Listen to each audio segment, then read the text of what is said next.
Coming up on Headline Humboldt, we interview artists Justin Maxon and Michelle Miller about their work to empower people in recovery from substance use disorder and help them help others find the right path and make it their own. Also, the effort to accurately remember the past and honor the victims of Eureka's Chinese expulsion is reaching critical mass this very weekend. We have an update. Coming up now on Headline Humboldt.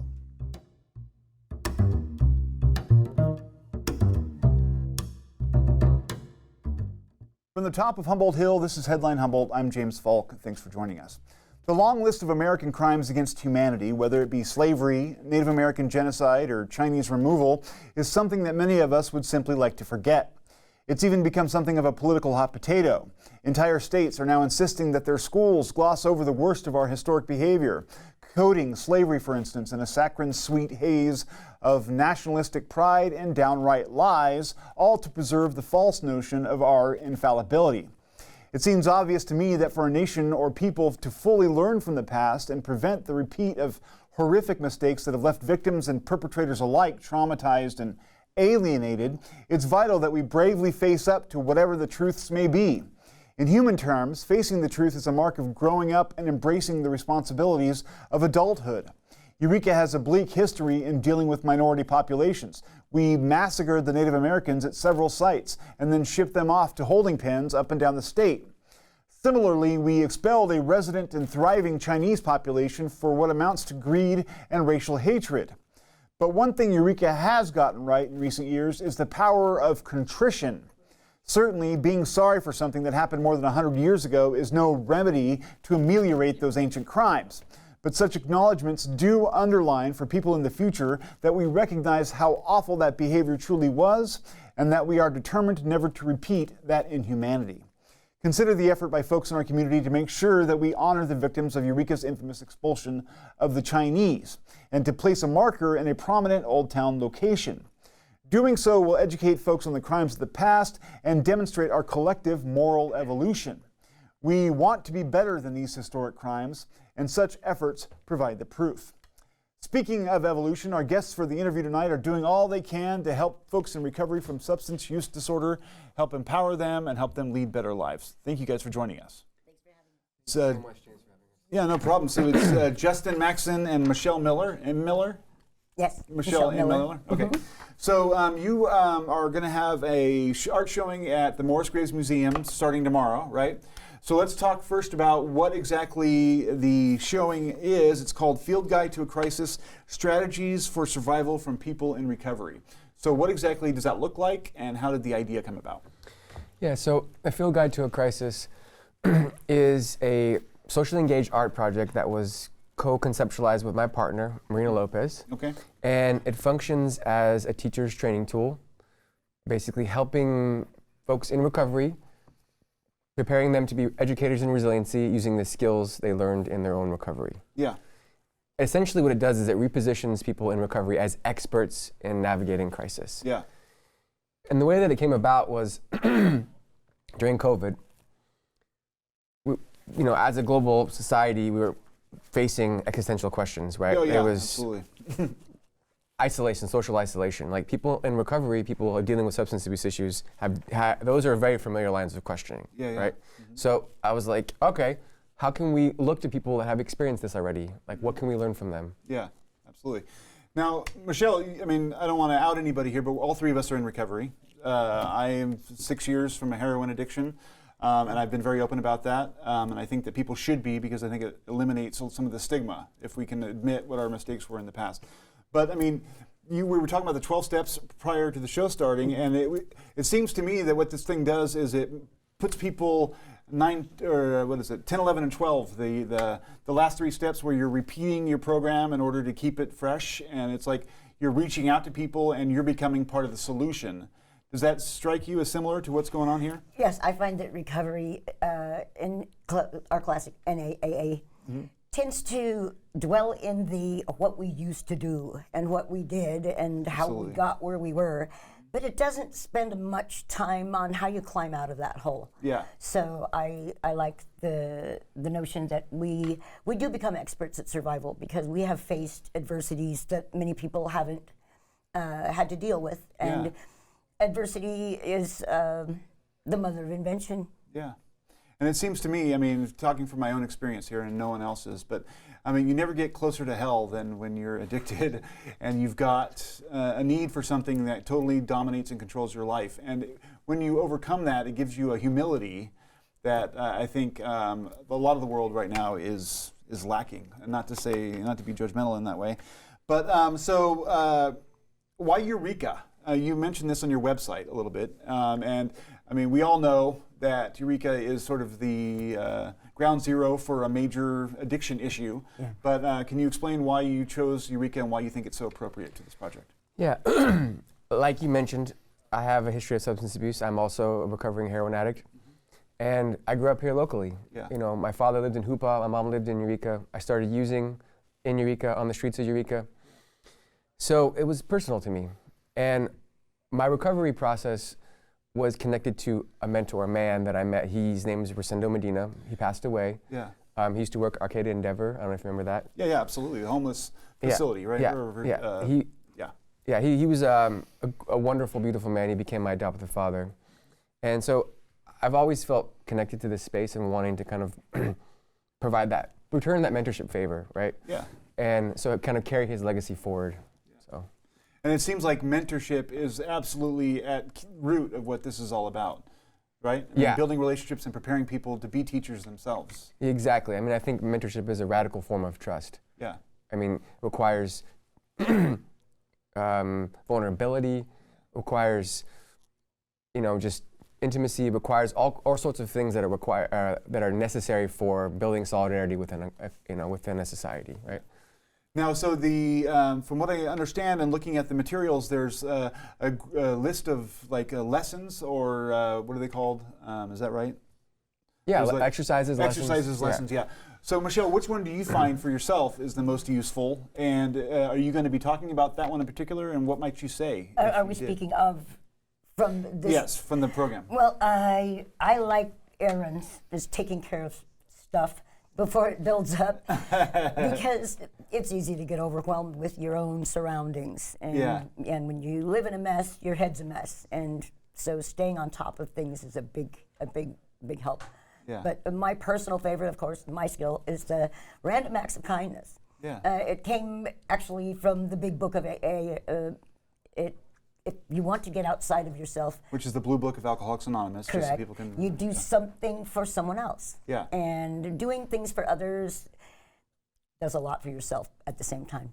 And from what I understand, you've sort of made that your signature move, right? I mean, in Eureka, people come to you looking for blankets, and you tend to bring these things on and help people. I've somehow become the social hub for people that need stuff, and I happen to have a lot of stuff to share and give, and and I give a lot. Yeah. Is that a part of your recovery, would you say? I'm sure it is. Yes. Yes. Yeah. We all find ways to stay connected and all that. Should I explain how the project kind of is structured? Yes, absolutely. So essentially, participants, there's usually a cohort of 10, right? They join the project. Then they're led through a series of exercises that kind of build help them understand what their accumulated skills are, right? Yeah. Then they pick one skill they want included in the project, and then they dive deep into it. They create a series of textual, photographic, and video components.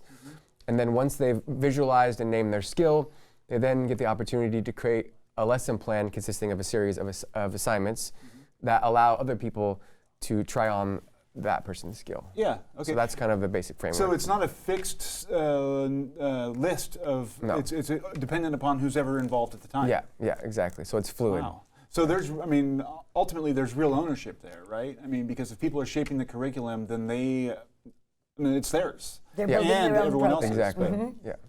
That's powerful, I think. And we were talking about NA and AA as far as like the prescribed program, the 12 steps that you follow. This seems much more organic in terms of being able to shape what you yourself think you need for staying sober or clean. Yeah. And it's nice to have the camaraderie and the network to pull from.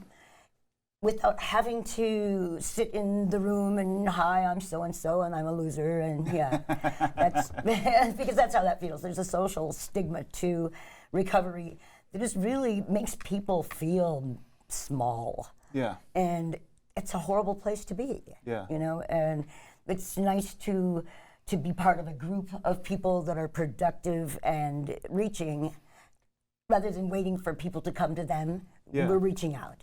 And it seems like the creativity that must be involved, that has to be involved, is probably helpful in that regard as well, right? I mean, was that in your sort of part of your thinking when you developed the program? Yeah, certainly, for sure. I mean, having it be centered around the context of being an art project, I think is really important. Yeah. Partly because within an art project, there are a couple things happening, right? The first thing is that people can enter into a creative space that allows them to think about what's possible in them, right? Yeah. And I think that there's more possible in an inviting space, right? Yeah. And then also, the fact that it's an art project allows for an audience to engage with it, right? That it's already embedded, right? Yeah. Which. And I love that art has no right and wrong. Yeah, exactly right. And you can express yourself, and it's free. Yeah. You can put your emotions in paint or carve them out of wood or however you want to do it. Yeah. And it's open to interpretation, of course, but it's a very wonderful way to express yourself and put your feelings and thoughts out there and share them with others. It seems to me, I mean, this is going to maybe be a little cryptic, but at the beginning of the Blue Book, there's at least some versions of it, there's a essay by Carl Jung, I believe it is, and he talks about how there has to be a spiritual transformation in folks in order for them to get recovery. And it's like you have to sort of open yourself up to a transformation from what you were before to what you're going to be, and it's a renewal. And I think that being in that creative space or that artistic space, I think enables that. It seems like it would anyway. That makes you more willing to be, more willing to try things that make you vulnerable but creative at the same time and help you connect with others. And it's nice when you can go back and look at your own work and you can see where you were when you were doing certain things. It's like, oh, I remember when I made that. Wow, that was a hard place to be. Yeah. And look where I am now. You know? Yeah, exactly. So right. you can see your own transformation as you look at your body of work from the past. Yeah. Now, one of the things that you said to me in the beginning was that this isn't limited to just people who are in recovery. You don't have to be sober or clean and not necessarily to take part. Can you tell me what the value of that approach is? Yeah, I mean, I think that when you connect the recovery community with the non-recovery community, right, and you find places for them to like relate to each other, right? All these lessons can apply to people that aren't in recovery. Exactly right. Yeah, they're lessons on living. Exactly. Yeah, yeah. Exactly. Right. And then what that does is that like it brings two, at times oppositional communities, right, together, right, absolutely. in like a connective space, right, and I think that to me is what's missing, a lot in our area, right. There's so much vitriol projected at people that are considered addicts, right. Absolutely. So if we get an opportunity to kind of bring those communities together, and to say like, oh, we have a lot more in common than we think, right. Yeah. One thing that people seem to lack a lot of times before they get into recovery is hope. Do you guys have a message for being on this side of it? And we all know how difficult it was to sort of cross that bridge. But what's your message to folks who still may be suffering? What advice would you offer, or what would you say? That there are alternatives to the classic NAAA. Not that I'm pointing, that's a bad thing. But if that doesn't work for you, there are other approaches. It doesn't work for everybody. Yeah. And this is a place where people can get together and they don't even have to talk about recovery. We know we have that in common. Yeah. We can talk about something else, which is it's a relief. Yeah. To not have to talk about it sometimes. Exactly right. And sometimes those AA and NA meetings turn into a lot of glorifying of things that happened in the past. And that can be hard to listen to. Rehashing the bad old days, and it sets a lot of people off. Yeah, absolutely. The triggers, and they want to go out and use after they leave a meeting rather than go out and create a piece of art. Yeah. And you?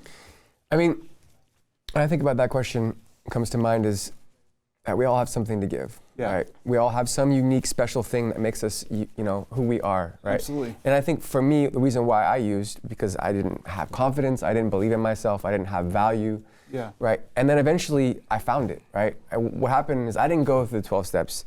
I did this work camp Like, you know, I was young, I did this work camp. I found out that I was good at something, right? And that gave me some sense of belief in myself, right? Some sense of purpose, right? Yeah. And then that purpose built, right? Right. And then it slowly kind of became, you know, what it is now, right? So I think that, you know, just society, there's a lot of, obviously, like a lot of shame directed at people that are using, right? Absolutely. Right. And so with that shame comes just, you know, a whole lot of just like self-doubt. Yeah. Right. And so if like you could find something that you're just good at, one thing, right, and build on that. And everybody is good at something. Yeah, exactly. Everybody is good at something. Everyone has something. Mm-hmm. Absolutely. And the tools to climb out of that hole, you build skills that work throughout other avenues of your life, you know. And for people that aren't in recovery, they can use those tools too. Yeah, I mean, one of the things that led me into addiction was a lack of coping skills. And that's one thing that these programs, and it sounds like yours as well, deal with. Is like, how do you handle anxiety? How do you handle that sense of shame over things that you've done in the past? How do you handle relationships that might be broken because of things that you've done? It's like all that stuff works around, and you know. And there's skills in the project that address that. Yeah, well, that's why I mentioned Sarah Balke's staying calm amongst the storm. Yeah, yeah. Like she meditates every morning, right? Yeah. She prays every morning, right? She was praying every morning in her sober house when she was living there, right? And sometimes putting your thoughts and feelings into words. Sarah Balke right there. Okay, cool. That's hers. Yeah. And we don't always have the words to express ourselves. And so doing something visual, creating something so that you can express your feelings. Yeah. And see your emotions. Yeah. If you can't put words to them, it's nice to be able to put them on the canvas, or and a lot of times, or build a sculpture, or a lot of times I don't even know what I'm thinking until I put it down, and then that's a process of a kind of realization and actualization of what I'm feeling, so I can deal with it once I see it written down or see it physicalized in some form. So the website is. I wrote it down somewhere. What's the fieldguidetoacrisis.com. So people can go there to get more information. And it starts tomorrow, and it's going to be through the month of May at the Morris Graves Museum. Is that right? Yep. We'll have an oral presentation at 4. Okay. And we have 15 seconds. Is there anything else you want to add? Come out. We'd love to see you. Yeah. You know. Yeah. There is hope. Absolutely. There's always hope. That's a great way to end it. And I'd love to take part. So if you want to reach out to me later. Yeah. Please. Let's do it. All right. We'll be right back after this short break. Friends and supporters of Keat TV, we are calling all who have a passion for public television on the North Coast. Keat is looking for a diverse group of people to join its Community Advisory Board, or CAB. CAB members play an advising role to management and act as Keat's ambassadors within the community. Meetings are held quarterly on Zoom. Go to keat.org, find the link for CAB, and get involved today. We look forward to meeting you. On iconic America. That Hollywood sign is the most famous sign in the entire world. Nothing can touch it. It represents this dream factory. People can project onto it whatever meaning they want. It's not too surprising that Hollywood also has a lot of anecdotes and myths about its own origins. This is the West Coast version of the Statue of Liberty, right? Sylvester Stallone, and I'm in his shoes.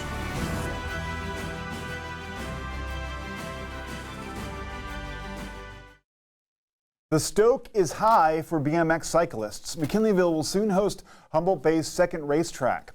This week, the McKinleyville Community Services District approved the 3-acre state grant-funded $2.3 million park here at the corner of School Road and Washington Avenue. Basketball and pickleball courts, along with a playground, will accompany the track, whose surface will resemble a tennis court. There's no parks of any kind on the south side of McKinleyville right there. There's a lot of housing being built right there, so giving families a safe place to go. Hopefully it gets more kids off the couch, off the video games and outside, interacting with each other. Mountain biking and cycling in general got really big around here during COVID. We actually hold regional state qualifiers once a year, so we have people that come up from all over in the state. They go to the beach, they go to the Redwoods, and they make a whole 3-day weekend out of it and stay at our hotels and visit our restaurants and stuff. It's going to be a great thing for McKinleyville. Going through the rhythm section, coming up over into turn number 2. He holds his line. We got a couple of guys. I got Bradshaw trying to get a local from McKinleyville, Chance Hertel. He's on a nationally ranked team. He's actually in the top 5 for his age group in the country. My goal is to be #1 in the world. Just be fast, you have to be scared all around. And then eventually, after a lot of time of riding, you just get used to it. Being in like really big jumps, it's really fun. A lot of rush. Every day it's tiring. After you get off the track, it's like soreness. You get home, you want to just chill, get in a nice hot bath. The next big thing I'm doing is going to Worlds in Scotland. The next big thing for the racetrack will be awarding the construction contract early next year. The track and park should open in fall of 2024. The intricate and symbolic design for a new marker honoring and memorializing the hundreds of Chinese people who were rounded up and removed from Humboldt County in 1885 has been finalized and will be placed at the corner of E and First Streets. The site overlooking Humboldt Bay, where those very same Chinese people were held for a time in wet weather before getting shipped out, was previously a miniature park that most residents never knew existed. Amy Uyeki and Jeannie Failser from the Eureka Chinatown project described to me the future monument as well as related events scheduled for this Saturday, May 6th. This is unfortunate history of Eureka's past, and some people know about it and some people don't. And like one of our ECP members have said, Sherry Wu, it's every 5 years somebody brings up the fact, did you know that Eureka had a Chinatown? And no, well, where is it? Where was it? And what happened to it? And I think that, and this is something that Jeannie Failser has really helped to educate our community, but also nationally and internationally, and especially California, about all the discrimination that happened in different communities up and down the West Coast. So it's really important. We've had a lot of Asian hate incidences coming from the whole COVID issue, and it just seems like it's really important for us to know what happened in the past and be able to learn from that, and especially to share it with young people. California history and American history is uncomfortable history, and we're watching history be erased, formidably, deliberately erased from many school districts, from many states, from many universities. And I believe that we can't have a fairer and more open world unless we understand where we came from. And I think this monument, this amazing monument that's been 2 years in the making, is very much a part of telling a history of the purge. We'll have the Eureka Chinatown project Year of the Rabbit celebration. It's not when the lunar year actually begins, but it's our celebration. And like Jeannie said, there was a celebration that didn't happen with expulsion back in 1885. So a celebration here is really important. And it's going to coincide with Arts Alive. But before that, there's going to be a blessing of different businesses from 4 to 6 p.m., including this site is going to be blessed at 5:30. And then in front of the Clark Historical Museum, there are going to be dancers and hip-hop, K-pop hip-hop dancers and lao dancers and taiko drumming. It's going to be really exciting, as well as with food and booths, and so it'll be a real celebration. Keat TV needs your help. We're seeking ideas and participants for the upcoming third season of What's on Your Bucket List. Tracy Barnes-Priestley to talk about the show, the previous 2 seasons, and why she's still in love with the concept.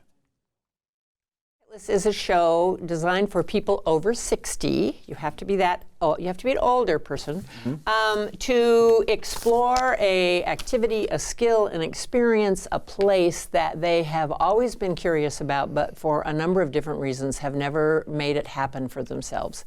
And so we take people all over this county doing a wide variety of different things and give them that opportunity. Okay. Now, so how did the show come to be? Was this, was this a dream you had in the middle of the night, or how did that?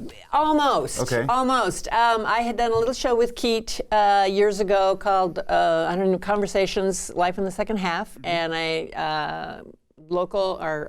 Sam Green, who's our director, producer down here. That guy. And my friend who had also been a producer, we all had lunch. We thought, we want to do something else, but I really wanted to get outside of the studio. I wanted to do something very experiential. And couldn't come up with anything. And we're leaving the restaurant, and then it was, an epiphany. I just thought, what's on your bucket list? Because what could be more fun? And that's, interestingly, what it has proven to be. And it's also it's not a show that's about the typical, misadventures. It's about living life. It's, Exactly. It's like finding things that you really want to do, but actually taking the time out of your life, no matter what your situation, right, to get it done. And that's a huge part of living a satisfied life, right? Right. And I never thought at 71 I'd be producing and hosting television. My background, I was a therapist for almost 45 years. There should be more therapists in TV. That's mine.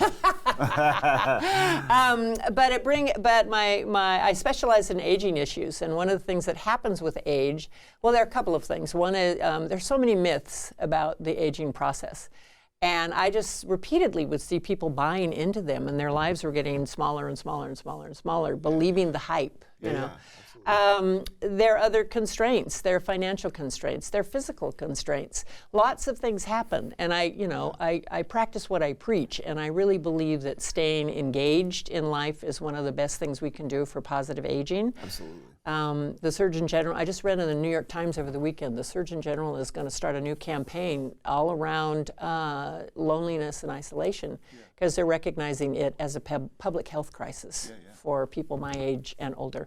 Decreasing vitality, right, and connection. Right. And, Well, and it's directly relates to a higher incidence of physical ailments, cardiac. There's just so many things. So the show just really gives me an opportunity to bring people out into the world, dispel some of those myths for themselves and for our audiences, and just have a ball while we're doing it. Yeah, no, that sounds fantastic. So you're looking for as many applicants as you can get, right? Well, we will be we're looking for 12 applicants, but we really like to we've done so many segments now, Jim. We've done 23 different segments. And so we're looking for a variety. And again, they don't have to be, jumping out of an airplane. I think that's the other thing about bucket lists that people often think, oh, it's got to be this wild and crazy thing. No, it's stretch. I'm always saying, get outside your comfort zone. So we're looking for a total of 12, but right now we're still accepting applications and will until the 12th of May. A very simple form online at keat.org, one page. And there's a phone number. Yes, there is a phone number. It's 497-5052, and hopefully this will help you get some applicants and get the next season underway. Well, fascinating, uplifting television. So. Thank you. Thank you for having me. Yeah, no Appreciate problem. it. Stay informed. Thanks for watching.